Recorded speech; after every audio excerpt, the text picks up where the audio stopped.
Wherever you go, whatever you do, throw a little at it. Omax, Vest and Briefs. வணிக வளாகம் அமைக்கும் நோக்கத்துடன் திருச்சி ஸ்ரீரங்கம் பேருந்து நிலையம் கட்டப்பட்டுள்ளதாக பொதுமக்கள் குற்றம் சாட்டியுள்ளனர். இதுகுறித்து அவர்களுடன் நமது செய்தியாளர் நடத்திய கலந்துரையாடலை தற்போது பார்க்கலாம். திருச்சி மாவட்டத்தில் 108 திவ்ய தேசங்களில் முதன்மையான தேசமாகவும் பூலோகம் வைகுண்டம் என்று போற்றக்கூடிய திருச்சி ஸ்ரீரங்கம் ரெங்கநாதர் திருக்கோவிலில் தினந்தோறும் ஆயிரக்கணக்கான பக்தர்கள் சாமி தரிசனம் செய்ய வருவார்கள். அதுவும் குறிப்பாக வைகுண்ட ஏகாதசி, தை தேர் திருவிழா போன்ற விழா நாட்களில் லட்சக்கணக்கான பக்தர்கள் இந்த பகுதிக்கு வருகை தருவார்கள். இந்த நிலையில் இந்த பகுதியில் பேருந்து நிலையம் அமைக்க வேண்டும் என தொடர்ந்து பக்தர்கள் தரப்பில் கோரிக்கை வைக்கப்பட்டது. அதன்படிதான் திருச்சி ஸ்ரீரங்கம் ராஜகோபுரம் அந்த பகுதி அருகே புதிதாக பேருந்து நிலையம் அமைக்கப்பட்டுள்ளது. இந்த பேருந்து நிலையம் மக்களுடைய பயன்பாட்டிற்கு திறக்கப்பட்டு இயங்கி வந்தாலும் இது முற்றிலுமாக பேருந்து நிலையமாக அமைக்கப்படவில்லை, வணிக வளாக நோக்கத்தில் அமைக்கப்பட்டுள்ளது. இங்கே இருக்கக்கூடிய பேருந்துகள் வெளியே செல்லும் போது கடுமையான போக்குவரத்து நெரிசல் ஏற்படுவதாக இப்பகுதி மக்கள் குற்றச்சாட்டி வருகிறார்கள். இது குறித்து பொதுமக்களிடையே கேட்போம். மேடம் வணக்கம். இந்த ஸ்ரீரங்கம் பேருந்து நிலையத்தால் பொதுமக்கள் என்னென்ன பாதிப்பு அடைஞ்சு வராங்க? இங்கே இந்த பேருந்து நிலையம் தேவையற்றதுன்னு நான் நினைக்கிறேன் பொதுமக்களாக. ஏன்னா இந்த இடத்துல கிட்டத்தட்ட இந்த ஊரில் நான் 35 வருஷமாக வாழ்ந்துட்டுருக்கேன். இந்த இடத்துல என்ன அப்படின்னா ஒரு 2 பஸ்ஸு நின்னாலே இந்த இடத்துல டிராஃபிக் ஜாம் ஆகிடுது.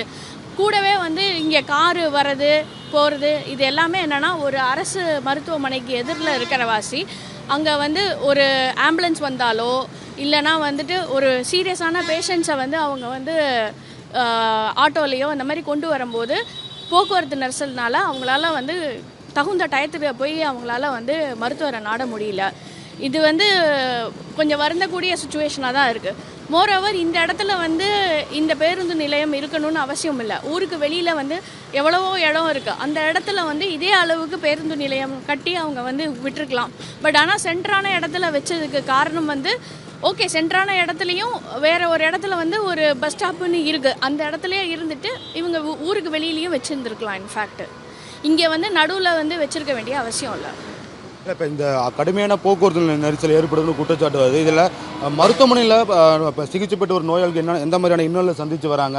ஆம்புலன்ஸ் செல்வதற்கான சரியான போக்குவரத்து வழி இருக்குதா? இந்த மிக குறுகான சாலைன்னு ஒரு இருக்குது. இந்த பேருந்து நிலையம் வெளியே வரும்போது ஆம்புலன்ஸ் வருவதற்கான வசதிகள் இருக்கா? கண்டிப்பாக இல்லைன்னு தான் நான் சொல்ல முடியும். இந்த ரோடு முன்னாடியெல்லாம் இந்த பேருந்து நிலையம் வரதுக்கு முன்னாடி இந்த ரோடு ஒன் வே. இப்போ இந்த ரோடு டபுள் வே ஆக்கியிருக்காங்க. ஃபஸ்ட்டு இது ரொம்ப வருந்தக்கூடிய விஷயம். இதனால டபுள் வேயாக ஆயிருக்கிறதுனால இது இந்த ரோடை விரிவுபடுத்தாமல் இவங்க டபுள் வேயாக ஆயிருக்கிறதுனால பேருந்து போகிறதுக்கு வரத்துக்கு 2 பஸ்ஸு இந்த இடத்துல நின்னாலே மூணாவதாக ஒரு ஆட்டோவோ இல்லை ஒரு கார் செல்லவோ கஷ்டமாயிடுது. அதே மாதிரி பஸ்ஸு என்னென்னா ஃபுல்லாக ஆட்கள் சேராமல் அவங்க பஸ்ஸை நவுத்தவும் மாட்டேங்கிறாங்க, மெயின் ரோட்லேயே நிற்கிறாங்க. இதனால் என்னென்னா முதல்ல நாய்ஸ் பொல்யூஷன் வருது. இந்த மருத்துவமனை சிறந்த முறையில் மருத்துவம் செஞ்சிட்ருக்கிறாங்க ரொம்ப வருஷமாக. ஜெயலலிதா அம்மா காலத்துலேருந்து நம்ம ஸ்ரீரங்கம் மருத்துவமனை சிறந்த மருத்துவமனைன்னு பேர் வாங்கினது. சரிங்களா? ஸோ இந்த இடத்துல என்னென்னா சிறந்த மருத்துவம் கொடுக்குறாங்கங்கிற வாசி இங்கே நிறைய பேஷண்ட்ஸ் வராங்க. ஆனால் இதில் என்னென்னா தகுந்த நேரத்தில் பேஷண்ட்ஸால் போக முடியல. அதே மாதிரி சத்தம், நாய்ஸ் பொல்யூஷன் இது எல்லாமே கொஞ்சம் தவிர்க்கப்படலாம்னு நினைக்கிறோம் நாங்கள்.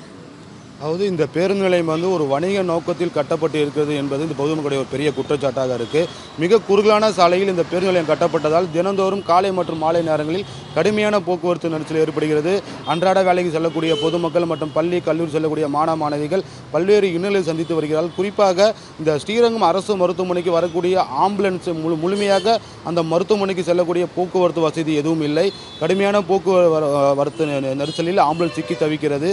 அதே போன்று இந்த மருத்துவமனை சிகிச்சை பெற்று வரும் நோயாளிகள் இந்த நாய்ஸ் பொல்யூஷனால் பல்வேறு இன்னல்களை சந்தித்து வருகிறார். ஆகையால் உடனடியாக இதற்கு மாவட்ட நிர்வாகம் ஒரு தீர்வை காண வேண்டும் என்பதை பகுதி மக்கள் கோரிக்கையாக உள்ளது.